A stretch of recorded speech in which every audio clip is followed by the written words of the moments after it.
Hello everyone, मैं हूं किरण नेगी। कैसे हैं आप लोग? हम लोग आज से 11th का क्लासेस स्टार्ट कर रहे हैं, कल से 12th का। अगर आप लोग स्कूल में हैं तो स्कूल के सिलेबस के साथ साथ इसको भी करिएगा, ठीक है। हम लोग इसमें बहुत ब्रीफली नहीं करेंगे, नोट्स तैयार करेंगे, ठीक है, और एग्जाम के लिए प्रिपेयर करेंगे। साइमल्टेनियसली आप लोगों के टेस्ट सीरीज भी चलेंगे। मोर अपडेट्स के लिए आप लोग चैनल से जुड़िएगा, फेसबुक टेलीग्राम चैनल को सब्सक्राइब और ज्वाइन कीजिएगा, ठीक है। स्टार्ट करते हैं आज की क्लास। तो हम लोग करने वाले हैं basic concept of chemistry.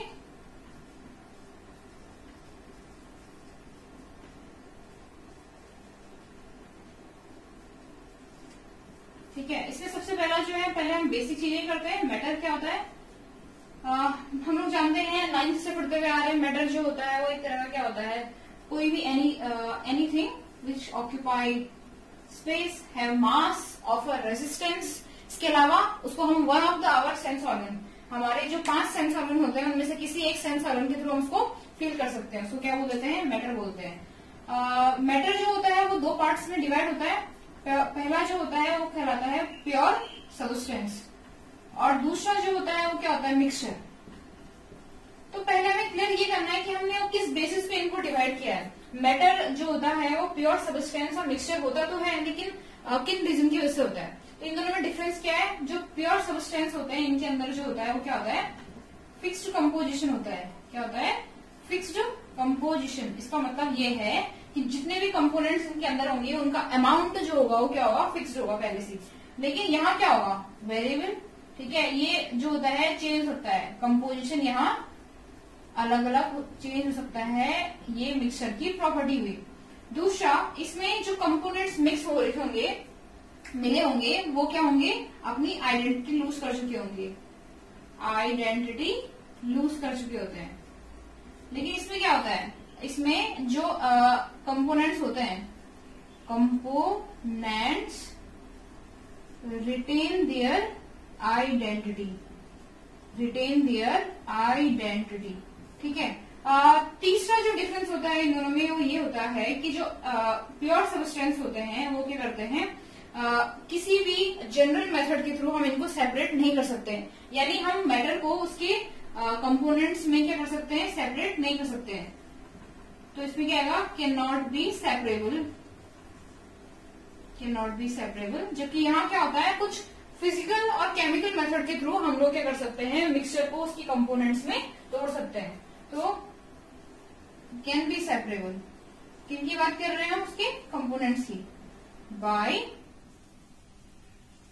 Physical और केमिकल मेथड। क्लियर बात? हम इनको कुछ फिजिकल और केमिकल मेथड के थ्रू क्या कर सकते हैं? सेपरेट कर सकते हैं। ये आता है मिक्सचर।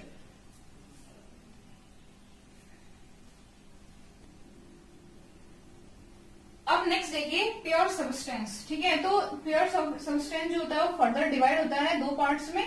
लेकिन इसका जो सबसे बड़ा क्लासिफाई करने का श्रेय जाता है वो जाता है वेगोशियर को। वेगोशियर नाम है इनका।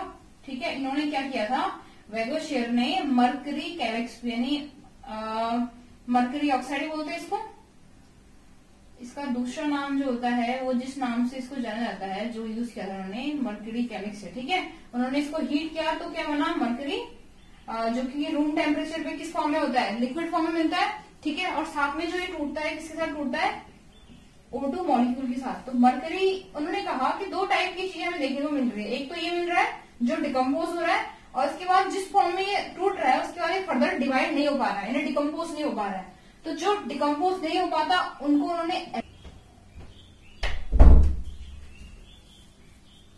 ये टूट जाता है। इसमें मरकरी जो होता है एलिमेंट, उनको नाम दिया गया। तो उन्होंने कहा एलिमेंट वो सब्सटेंस होंगे, वो प्योर सब्सटेंस होंगे जो फर्दर डिकम्पोज नहीं हो सकते। और दूसरा, इस तरह के जो फर्दर डिकम्पोज हो सकते हैं उनको उन्होंने क्या दिया? कंपाउंड नाम दिया। यानी कुल मिला के जो प्योर सब्सटेंस होते हैं वो 2 टाइप के होते हैं। कौन से? एलिमेंट, और दूसरे क्या कहलाते हैं? कंपाउंड। इस टाइम पे हमारे पास पीरियोडिक टेबल में कितने अराउंड 180 एलिमेंट है, जो नेचुरल भी हैं और आर्टिफिशियल भी हैं। कुछ नेचुरल है, कुछ आर्टिफिशियल है। लेकिन उनकी प्रॉपर्टीज के हिसाब से हमने उनको 3 टाइप्स में डिवाइड किया है। कौन से? मेटल, नॉन मेटल, और तीसरा जो टाइप आता है वो क्या होता है? मेटलॉइड, जिनको सेमी मेटल भी कह देते हैं, जिनकी प्रॉपर्टीज क्या होती है? आपस में मिक्स होती है। कंपाउंड जो होता है वो भी 2 टाइप्स में डिवाइड होते हैं, ऑर्गेनिक और इनऑर्गेनिक कंपाउंड्स। ऑर्गेनिक कंपाउंड क्या है? जो मेन कंपोनेंट्स हैं हमारे लिविंग मैटर के, जबकि जो इनऑर्गेनिक होते हैं वो कहाँ मिलते हैं? वो ज्यादातर सॉइल्स के अंदर, रॉक्स के अंदर, ठीक है, अवेलेबल होते हैं मिनरल्स वगैरह के फॉर्म में। तो ये था इसका पूरा क्लासिफिकेशन मैटर का। अब हम लोग मिक्सचर पढ़ते हैं।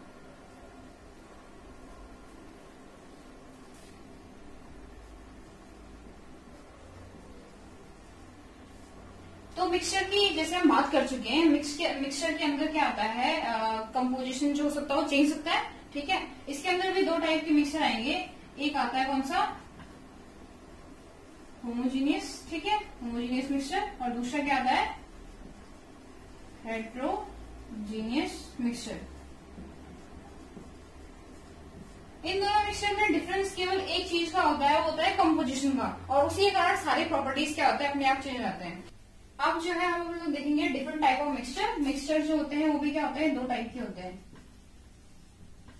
पहला होता है होमोजीनियस, ठीक है, और दूसरा क्या होता है? हेट्रोजीनियस, ठीक है। इन दोनों में डिफरेंस क्या होता है? हम लोग किस तरह से मिक्सचर को इन दोनों पार्ट्स में डिवाइड कर रहे हैं इसका देखने का एग्जाम्पल लेते हैं हम लोग। एक जिसे आप लोग क्या करते हो, एक कंटेनर के अंदर हमने कोई मिक्सचर ले लिया और मैं पूछ रही हूँ आपसे होमोजीनियस है या हेट्रोजीनियस है, हम कैसे बताएंगे? तो इसका सिंपल सा तरीका होता है कि हम कहीं भी इस कंटेनर के किसी भी पार्ट में जाके इसका कोई भी प्रॉपर्टी निकालें। जैसे हमने डेंसिटी निकाल लिया, तो डेंसिटी जो है यहाँ पे भी सेम आ रहा है, यहाँ पे सेम आ रहा है, यहाँ पे सेम आ रहा है। यानी इस तरह का मिक्सचर जिसका प्रॉपर्टीज हर जगह थ्रू आउट द मिक्सचर क्या हो? सेम हो, उसको होमोजीनियस कह देते हैं। जबकि अगर अलग अलग आए तो उसको हेट्रोजीनियस कहते हैं। अब इसका हम कैसे देखें? जैसे हम लोग क्या करते हैं, किसी रूम के अंदर परफ्यूम छिड़कते हैं, तो परफ्यूम कुछ देर बाद पूरे कमरे में क्या हो जाता है? फैल जाता है। तो यानी ये क्या आएगा? Homogeneous mixture. इसी तरह से हेट्रोजीनियस का एग्जाम्पल अगर हमें देखना हुआ तो क्या हुआ? अगर हम मिट्टी और पानी मिलाते हैं तो कुछ टाइम के बाद क्या होता है? मिट्टी नीचे बैठ जाती है, ठीक है, तो उसमें डेंसिटी क्या होगा? नीचे जो तल होगा उस पर तो क्या आएगा? ज्यादा डेंसिटी आएगी, ऊपर क्या आ रहा है? कम आ रहा है। तो इस तरह का मिक्सचर क्या कहलाएगा? हेट्रोजीनियस मिक्सचर कहलाएगा, ठीक है। दोनों में डिफरेंस समझ रहे हो आप? जब जो कंपोजिशन होगा, या हम प्रपोर्शन बोल सकते हैं, कंपोनेंट का proportion, component proportion is same through out the mixture, same through out the mixture. इसको क्या बोल देंगे? होमोजेनियस। और इसमें दूसरा जो देखने का तरीका वो ये होता है कि हम लोग अगर हम प्रॉपर्टीज देखें तो प्रॉपर्टीज रिमेन सेम, यानी टेम्परेचर यहाँ पे जितना है वहां पे इतना है, ठीक है। इस तरह का जो दो कैरेक्टर जिससे मिलते हैं उसको बोल देते हैं होमोजीनियस। इसका जस्ट ऑपोजिट क्या है? हेट्रोजीनियस है। क्या मिलेगा यहाँ? Proportion of component, proportion of component will be different। एक तो ये कंडीशन होनी चाहिए, दूसरा प्रॉपर्टीज डिफर, ठीक है। तो इसकी प्रॉपर्टीज जो होंगी वो क्या होंगी? डिफरेंट होंगी in different parts of the container. इसको बोल देंगे हेट्रोजीनियस मिक्सचर। क्लियर हुआ? इतना लंबा और चौड़ा इसकी थ्योरी नहीं पढ़नी है हमें, बस इन टर्म्स का मीनिंग पता होना चाहिए। इसके बाद जो हम चल रहे हैं वो चल रहा है मेजरमेंट पे। मेजरमेंट क्या होता है?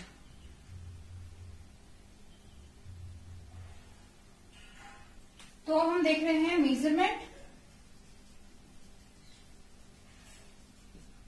तो हम लोग डेली लाइफ में हम लोग बहुत सारी चीजें जो होती है मेजर करते हैं। जैसे हमें पूछा पानी का अमाउंट क्या है, ठीक है, ये जो शुगर यहाँ पे रखा हुआ है इसका अमाउंट कितना है, या हम लोग अपने डेली लाइफ में बहुत सारी चीजें मेजर करते हैं। मेजर जैसे हमें दिया है पानी और हमें इसका अमाउंट आपको क्या करना है? मेजर करना है। तो हम लोग किसके टर्म में नापते हैं? वॉल्यूम की टर्म में। इसी तरह से शुगर दिया हुआ है, हम नापते उसको मास की टर्म में। इसी तरह से अगर हमें यहाँ से कहीं हम जा रहे हैं, हमें कहा कि हम कितना डिस्टेंस चले, यानी हमें डिस्टेंस नापना है, तो हम लोग क्या लेते हैं? मीटर, किलोमीटर, इस तरह के, यानी हम लेंथ लेते हैं। तो इस तरह से हम लोग अलग अलग फिजिकल क्वांटिटीज यूज करते हैं अपने डेली लाइफ में चीजें मेजर करने के लिए। तो इसमें सबसे पहला जो सिस्टम यूज किया जाता था उसको बोलते थे मैट्रिक सिस्टम। मैट्रिक सिस्टम, जिसमें हम लोग लेंथ के लिए मीटर, मास के लिए क्या होता है ग्राम वगैरह यूज करते थे। लेकिन 1960 में इंटरनेशनल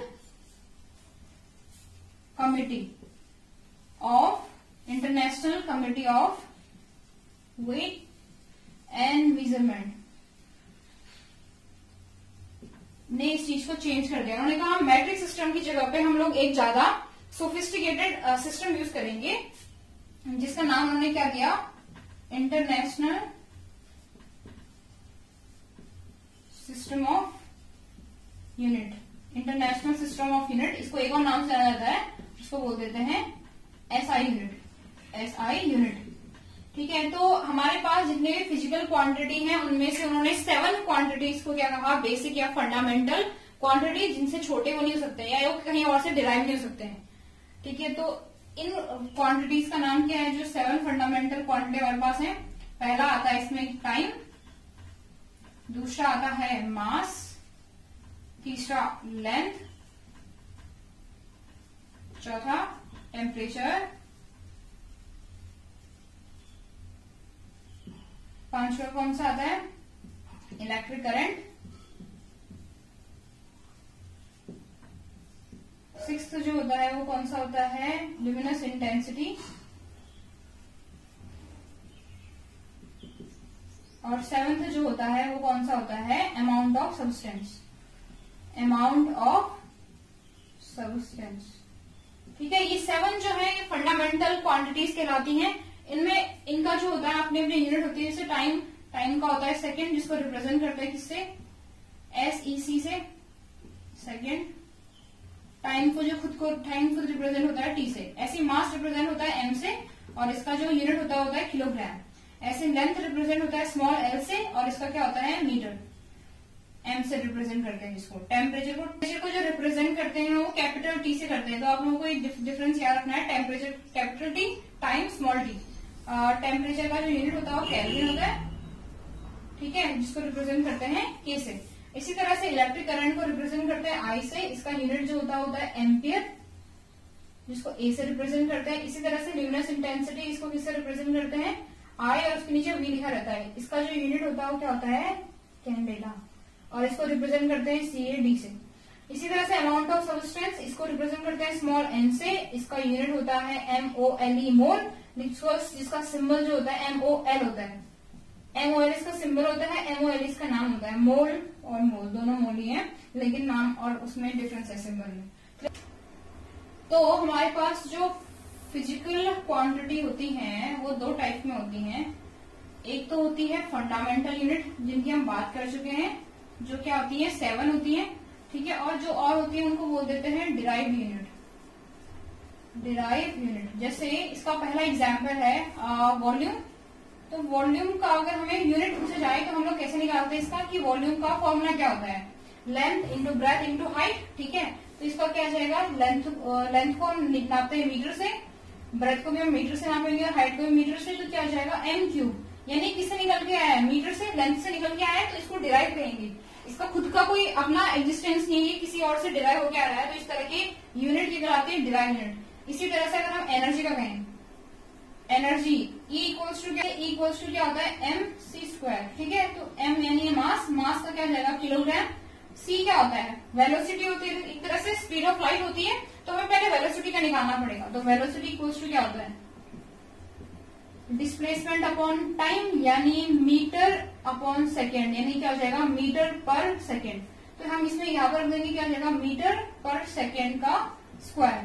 तो क्या निकल के आएगा, किलोग्राम मीटर स्क्वायर सेकेंड -2, ये इसका यूनिट आ गया। यानी एनर्जी भी खुद का कोई इसका एग्जिस्टेंस नहीं है, बल्कि वो और यूनिट से डिराइव होकर आ रहा है, तो इसलिए इस तरह के यूनिट्स क्या कहलाएंगे, डिराइव यूनिट कहलाएंगे, ठीक है। अब जो हम लोग नेक्स्ट करने वाले हैं ये है वेट और मास में क्या डिफरेंस होता है। अगला कर रहे हैं वो है मास एंड वेट। क्या है, मास एंड वेट। दोनों में डिफरेंस क्या होता है, या दोनों सेम चीजें हैं? तो आप लोगों ने कई बार देखा होगा, हम लोग इन टर्म्स को ऐसे यूज कर लेते हैं दोनों का, क्योंकि यूनिट सेम होता है। मास को भी हम किलोग्राम में और वेट को भी हम किलोग्राम में नाप सकते हैं, लेकिन दोनों में फर्क होता है एक्चुअली। जो मास होता है, मास जो डिपेंड करता है वो डिपेंड करता है किस पे, अमाउंट पे, अमाउंट ऑफ किस पे, मैटर पे। किसी भी सब्सटेंस के अंदर कितना अमाउंट ऑफ मैटर है वो उसका मास कहलाता है, ठीक है। जबकि ये क्या होता है, एक तरह का कांस्टेंट नंबर होता है। मतलब अगर आप लोग मेजर कर रहे हो किसी भी चीज का मास यहाँ पे, या फिर कहीं जाके किसी भी और कोने में जाके अगर आप नापोगे तो उसका मास क्या होगा, वो सेम रहेगा, तभी जाके हम उसको क्या कहते हैं, मास कहते हैं। लेकिन जो वेट होता है, वेट जो होता है वो एक तरह का क्या होता है, फोर्स होता है। फोर्स जो किसके थ्रू लगता है, ग्रेविटी का। तो फोर्स एक्सर्टेड बाय ग्रेविटी, ठीक है, वो क्या कहलाता है, वेट कहलाता है। दोनों को हम नापते किलोग्राम या ग्राम के टर्म में ही है, लेकिन दोनों में फर्क होता है, ठीक है। फर्क क्या होता है कि जो वेट होता है वो डिफरेंट लोकेशन पे चेंज होता है। यानी अगर हम लोग, ये जैसे अर्थ है, ठीक है, अर्थ का हम जानते हैं इक्वेटर का यहाँ से रेडियस ज्यादा होगा कंपैरेटिवली किसके, पोल्स के, ठीक है। जैसे ये नॉर्थ पोल और साउथ पोल है, तो अगर आप यहाँ पे नापेंगे तो यहाँ पे क्या होती है, ग्रेविटी ज्यादा लगती है कंपैरेटिवली यहाँ के, ठीक है। उसका रीजन आप लोग जानते हो, रेडियस यहाँ पे ज्यादा है।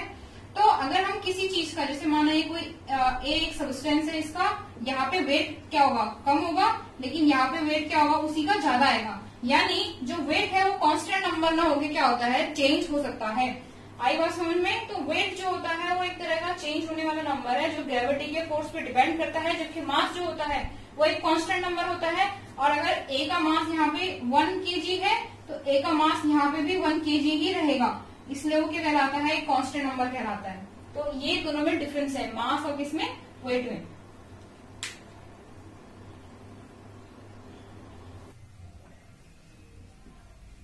अब जो हम लोग पढ़ रहे हैं ये है सिग्निफिकेंट फिगर। बहुत बार नाम सुना होगा आप लोगों ने इसका। बहुत सारे क्या करते हैं, सर्टेनिटी नापने के लिए, केमिस्ट्री में सर्टेनिटी नापने के लिए बहुत बार इसका यूज किया जाता है, सिग्निफिकेंट फिगर का। तो सिग्निफिकेंट फिगर आता कहां से? तो हम लोग केमिस्ट्री में डिफरेंट टाइप के एक्सपेरिमेंट करते हैं और उनके रिजल्ट को क्या करते हैं, कंपेयर करते हैं। कंपेयर हम कर सकते हैं दो तरीके से। माना हमारे पास जो आइडियल रिजल्ट है किसी भी एक्सपेरिमेंट का 1.0 है, हमारा आ रहा है 0.9, 0.8, 1.1। तो अगर हम लोग इनको आपस में इंडिविजुअली क्या कर रहे हैं, कंपेयर कर रहे हैं, तो इसको तो बोलते हैं क्या, प्रिसाइज, ठीक है। और अगर हम एक्सपेरिमेंट रिजल्ट अपना उसको आइडियल रिजल्ट से कंपेयर करते हैं तो इसको क्या बोल देते हैं, accuracy.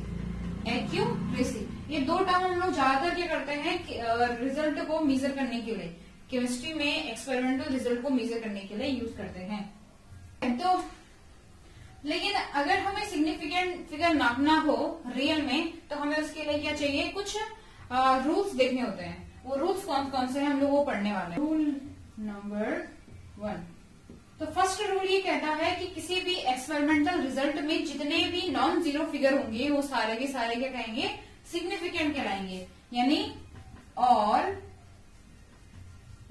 Non zero digit are significant, ठीक है। जैसे मैं आप लोगों को एग्जाम्पल देती हूँ, जैसे मुझे 165 किसी एक्सपेरिमेंट का रिजल्ट है और मुझे इसमें सिग्निफिकेंट फिगर पता करना है, तो जितने भी नॉन जीरो है कितने, 1, 2, 3, तो यानी इसका सिग्निफिकेंट नंबर कितना जाएगा, 3।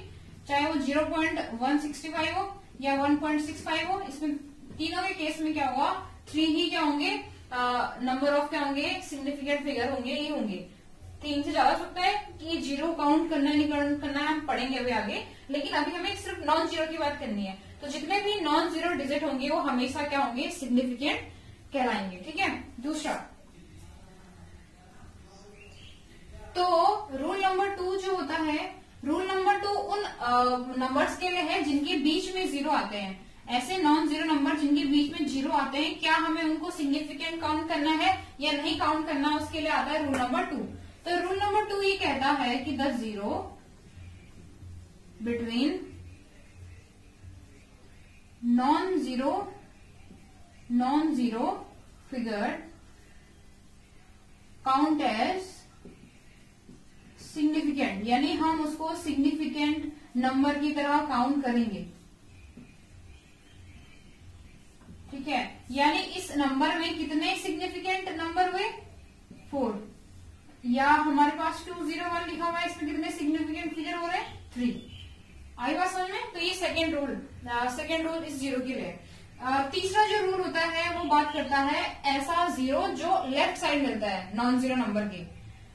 ऐसा जीरो जो नॉन जीरो नंबर की क्या मिलता है? लेफ्ट साइड को मिलता है, उसको क्या करते हैं? नॉन सिग्निफिकेंट काउंट करेंगे। ऐसा तीसरा रूल कहता है कि the zero present left side of non zero digit count as non-zero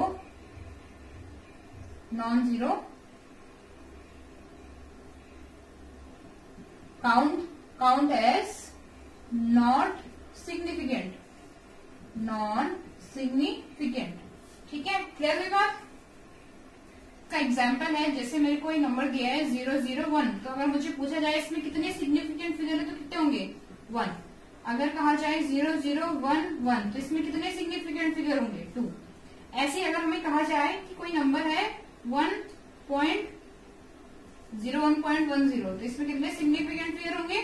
केवल ये 3, तो 3। ठीक है, ये थर्ड रूल कहता है।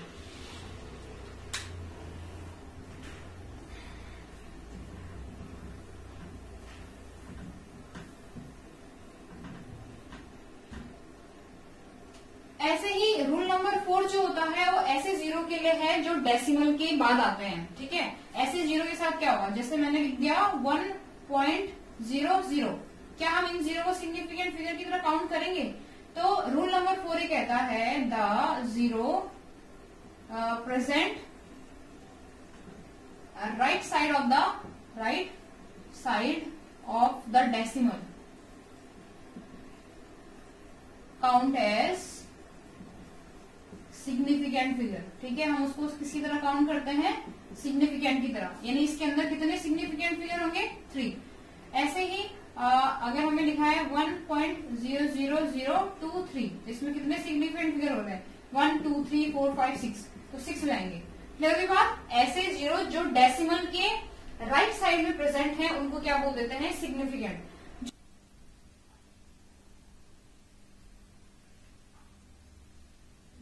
रूल नंबर जो 5 है वो ये कहता है कि अगर कोई भी नंबर जो हो रहा है, अगर वो एंडिंग उसकी किससे हो रही है? 0 से हो रही है, लेकिन वो right side of the decimal नहीं है, उस केस में हम उसको सिग्निफिकेंट काउंट कर भी सकते हैं और नहीं भी कर सकते हैं। ठीक है, ये रूल जो है वो अनसर्टेन।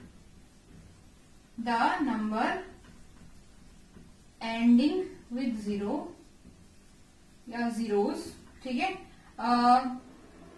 But not